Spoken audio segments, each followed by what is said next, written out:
Dans un précédent article, j'avais abordé la question de pourquoi il était indispensable que vous développiez vos talents. Rappelez-vous, parfois, certaines personnes, et peut-être est-ce votre cas, ont l'impression de ne pas être à leur place, ont la sensation de passer à côté de leur existence, de faire un boulot qui ne leur plaît pas ou qui n'a pas forcément sens. Et eh bien, il y a parfois cette sensation, on a parfois cette sensation de se sentir enfermé dans une vie qui n'est pas la nôtre. Et je ne vais pas refaire l'article, mais j'avais abordé pourquoi il était vraiment essentiel de se pencher sur vos talents et de les développer.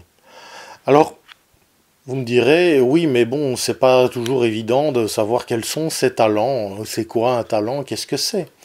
Alors, je vais vous proposer un exercice tout simple aujourd'hui pour vous aider à mettre vos talents en lumière. Pour ça, vous aurez besoin d'une feuille de papier ou d'un cahier, ou plusieurs feuilles de papier, parce que vous êtes plus riche de talents que vous ne l'imaginez, ça c'est certain. Alors, cette feuille de papier, vous allez la séparer en deux, vous allez avoir deux colonnes, donc une de gauche et une de droite, et sur celle de gauche, eh bien, j'aimerais que vous écriviez tout ce que vous savez faire, tout ce qui vous passe par la tête, qui vous vient et que vous savez faire.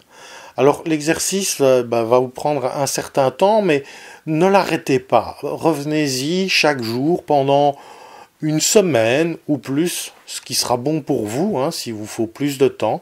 Mais revenez, repenchez-vous sur cette colonne, sur ce que vous savez faire, et ajoutez les choses qui vous passent par la tête. Peut-être que dans le courant de la journée, lorsque vous allez vaquer à vos occupations, pof, il y a quelque chose qui va vous revenir et vous allez le noter. Donc, notez tout ce que vous savez faire sur la colonne de gauche. Et sur la colonne de droite, vous allez noter vos passions.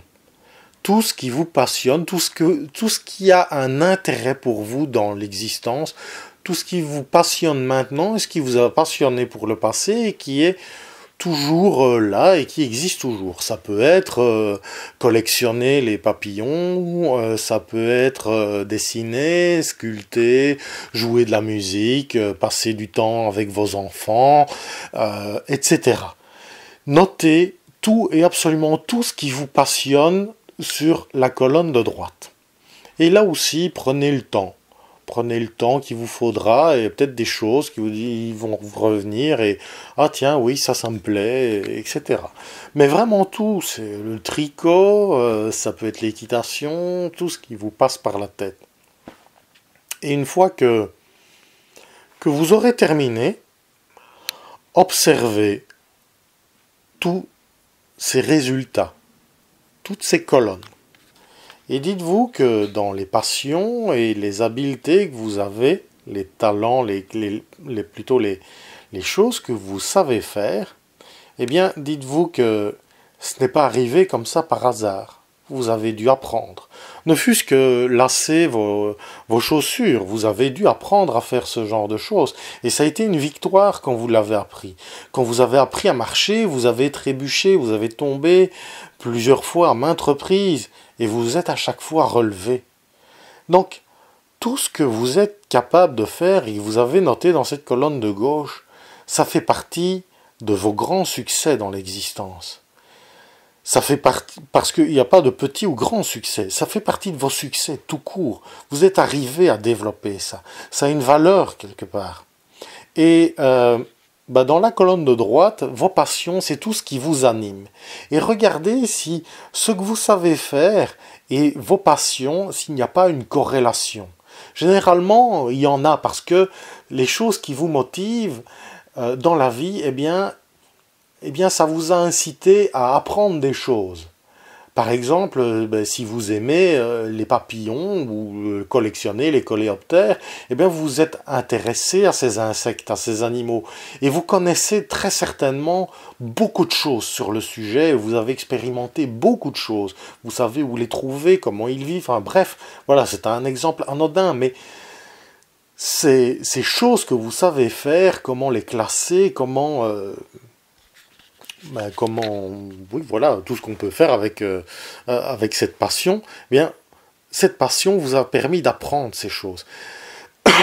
Si la spiritualité vous intéresse, la méditation par exemple, eh bien c'est que quelque chose en vous vous a animé à un moment donné, vous a passionné, cette passion pour l'esprit, cette passion pour découvrir quelque chose qui est plus grand que vous, qui vous êtes. Ça vous a animé et derrière tout ça, eh bien vous avez cherché des pratiques, cherché des maîtres, cherché des enseignements, vous avez pratiqué et vous avez développé des aptitudes.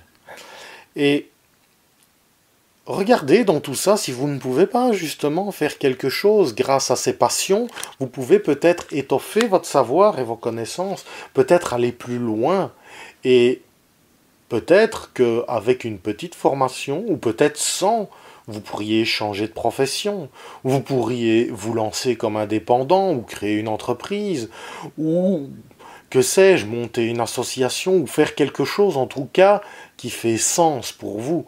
Peut-être pourriez-vous consacrer votre temps libre à une association, à quelque chose dans ce genre. Je ne sais pas. Mais en tout cas, en détaillant tout ce que vous êtes capable de faire, toutes vos passions et en établissant la corrélation entre ces deux colonnes, eh bien, probablement que des choses vont se révéler et que des intuitions ou des choses que vous avez envie de faire, eh bien, vont se révéler à vous. Peut-être dans vos méditations, cela apparaîtra. À ce moment-là, laissez-vous guider, suivez le fil et voyez où ça vous mène. Laissez-vous guider par cette intuition. Et voyez où ça vous mène. Et je terminerai par cette citation de Confucius qui disait « Fais quelque chose que tu aimes dans ta vie et tu ne travailleras plus un seul jour de ton existence. » C'est ce que je vous souhaite. Et enfin, et ce sera le dernier mot de la fin, quand vous voyez tout ce qui vous passionne, mais aussi tout ce que vous êtes capable de faire, je vous ai dit que c'était vos succès, c'était des challenges que vous aviez relevés, parce que de savoir nouer ses lacets de chaussures à pouvoir développer des logiciels, soigner des gens, construire des maisons, eh bien, à chaque étape de la vie, tout ça a été un challenge et vous l'avez relevé. Vous avez dû rater plusieurs fois vos lacets de chaussures avant d'y arriver. Vous avez tombé pas mal de fois avant de pouvoir marcher correctement. Et ça devrait vous susciter un sentiment de gratitude et de valeur de qui vous êtes. Parce que si vous vous sentez nul, si par moments vous vous sentez découragé parce que voilà, vous avez la sensation que vous n'êtes capable de rien, regardez tout ce que vous êtes capable de faire. Regardez tout ce que vous avez pu accomplir pour arriver à obtenir ces capacités. Et voyez que vos talents sont bien plus importants probablement que vous ne l'imaginez et que vous êtes donc bien plus riche que vous ne l'imaginez. Voilà, il ne me reste plus qu'à espérer que cela puisse vous aider à faire fructifier vos talents parce que le monde a besoin de vous.